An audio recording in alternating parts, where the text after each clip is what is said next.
some housework inside. But we're going to be working on the car today.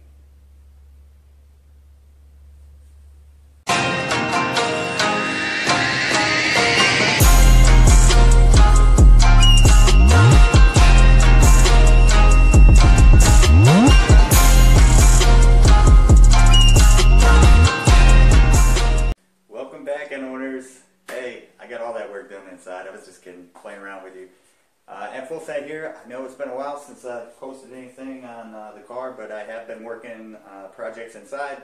Happy wife, happy life, right? So I'm free of that. Now we get to work on the car. We're going to do that on-off switch for our sound generator that I was talking about earlier.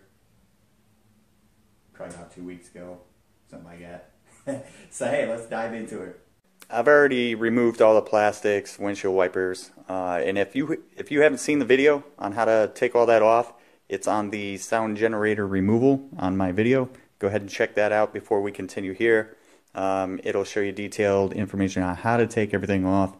So let's get to the sound generator wiring. So we're going to need to remove some of this sleeving right here, so that we're not cutting way up here close to this, because if you mess up on your wiring, it's going to suck. So what wire do we cut to install our wiring for our switch that's going into the cabin? Well, I'm not the best of electricians, but I do know some. I went ahead and hooked up my circuit tester. This is a 6 to 12 volt. I went ahead and probed both sides of the connector here. I probed both sides, and my bulb lit up on both sides. So, and that was with the car running. You're gonna have to have the car running when you probe. Not being the greatest electrician, I went ahead and called a buddy of mine who's very smart. He's never steered me wrong. So we're gonna test his theory. He said that more often than not nowadays they're putting a cutoff switch on the ground side. So I explained to him what was happening, and he said, you know, usually they're going to put it on the ground side now, and he's not sure why, which is interesting. So as you can see, I went ahead and stripped these two wires. I went with the brown wire, and this is limited knowledge for me, but this is black. This one's black with a brown stripe going down it, and this is the brown. So in theory, what I think is black is ground. I'm going to go ahead and put it through the hot, what I think is hot. I know a lot of you are going to probably be like, hey man, you're wrong, this is blah blah blah, but if you do know, then, you know, just let me know, because my experience with electronics and wiring and all that is, you know, it's not bad, but it's not the best. So let's go ahead and prep our entry for our wires. What you're going to want to do is come over here to your driver's side, or passenger side, sorry. You're going to want to empty all of your contents from your glove box here. Go ahead and open your glove box. You have a little, it's like a screw type thing right here. You're just going to twist that, pull that out. Right here it is. You got another one on this side. You go ahead and pull that one out. It's right here. Go ahead and twist that one out. Get my other hand in there. Pull that out and it will drop. Now you're not going to be able to get up in there until this is all the way down. So you come over here and you have your I don't know if that's a gas powered, yeah, it's probably not, but just maybe spring loaded. Anyway, we got to disconnect this. The way you're going to do that is squeeze here and just pull your arm off and you'll see it drops. If you see that, so you're just going to squeeze right here and here while it's connected to this, and it'll drop. And then we get up under here, and right here is where your filter is, and you got little clips here.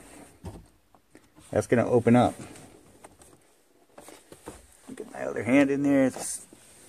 Nope. Okay, my bad. That's the hinge right here. You just squeeze. You see these two little tabs, you squeeze them down like this, open it up, and it'll expose, and this just tears out, as you can see. And there's your filter, cabin air filter. So we go ahead and pull this out. You can see it says airflow this way, so make sure you put that back in the same way. So you can see that I left a lot of wire. I mean, this is just going to hook up here. I ran it through the filter box through here. And as you can see, I left myself plenty of wire to play with so that I could route it, you know, anywhere I wanted to in the car. It did come through here, through your filter box housing. And this should not get in the way of the filter when you put the filter back in. Tuck it back behind the glove box and it will come out down here at the bottom. So off camera, I went ahead and taped up the two wires that I'm going to have running. I use electrical tape. It's more streamlined that way, so when you're routing, it doesn't have a chance to catch on stuff. Alright, I got that spliced in, got connectors on them, put electrical tape around the connectors, went ahead and taped down the wire so that it's just not rattling around. Connected a zip tie up to the wire here, and then into our cabin air filter inlet here.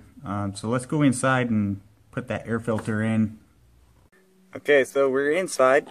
Here's where the filter goes in. I went ahead and made sure that I had plenty of slack back there so that when you push the filter in, the wire's not pulling it back out. And then ran it down underneath the filter. So let's go ahead and see if that fits in there. And we'll just put the filter in. This might be hard because I only have one hand right now. There we go.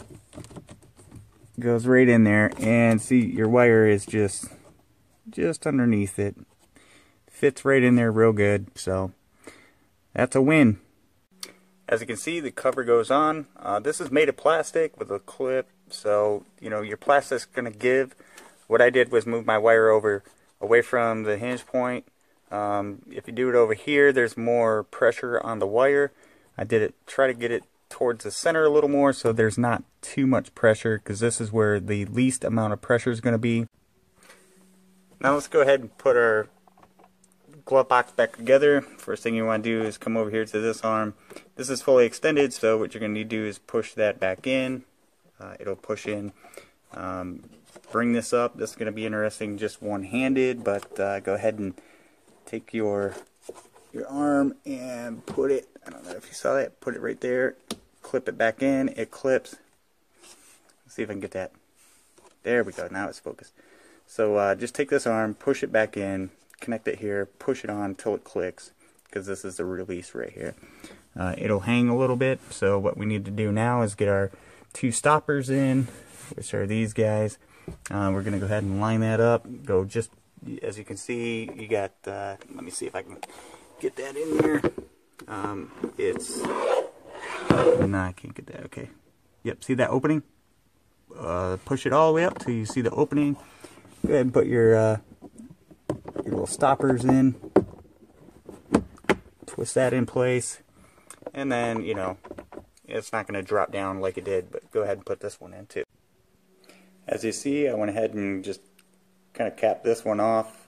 The reason why you want to do that is when you go ahead and put this in wherever you're going to mount it, there is no way. If you want to, you can supply power to this. I'm not using it, but I'm going to cap it off so there is no chance of this, you know, getting in contact with either one of these or any metal that's on the car when I do decide where I want to mount this thing. But right now it's installed. It's fully functional, so what I'm going to do is go ahead and button everything up and we'll go for a ride and see if the switch works. Okay, so I went for a ride last night. My switch didn't work, so I came back home, started troubleshooting. It got late on me. It's the next day.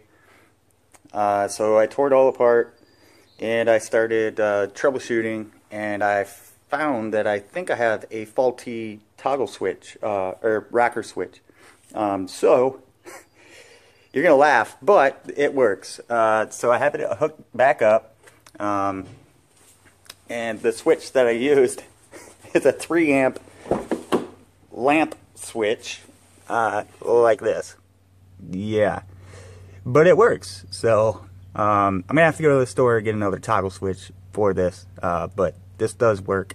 And I'll show you. I'll put power to the car, and I'll show you. It's in the on position right now, and I'll show you. I'll put power to the car here.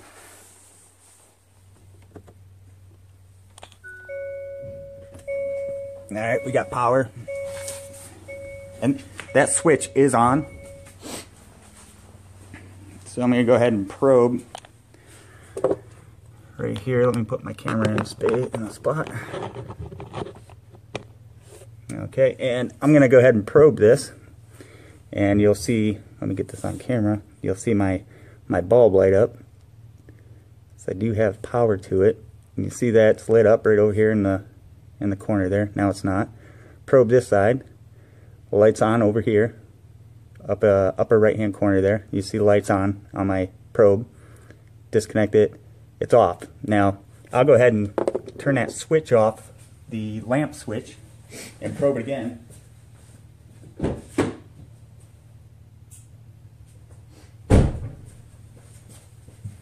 All right, lamp switch is off. Now here's the the inline. That's the wire that I didn't cut, and this is on the left side. So as you can see, I'm gonna hit it, and my bulb lights up here. See that? Disconnect it. Now this is the one I have spliced. I cut power to it. I'm gonna probe it. I don't get no light on my probe over here. So that does work. That lamp switch does work. So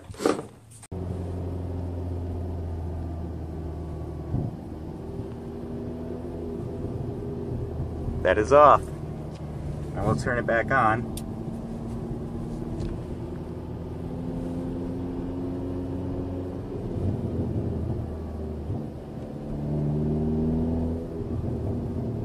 Yeah, there it is. It works.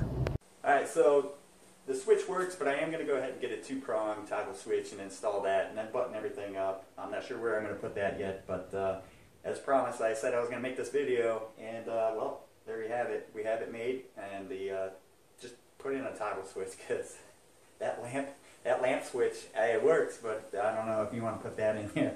So I'm going to leave you with the video that I made with my buddy Mike. I was riding in his 2019 STI, and I got a short clip for you here at the end. I'm N-FullSend. You guys drive safe. So we're on our windy road that I like to drive on. There's a Stinger in front of us, and I'm in my buddy's car, Mike, which is a 2019 Subaru STI. Yeah. STI. Yeah. What do you? And you just had what done to it? Just to tow my exhaust, and the pretty much everything else is factory. I got some boost gauges and air fuel ratio, just stuff I can monitor. Other than that, it's pretty much factory.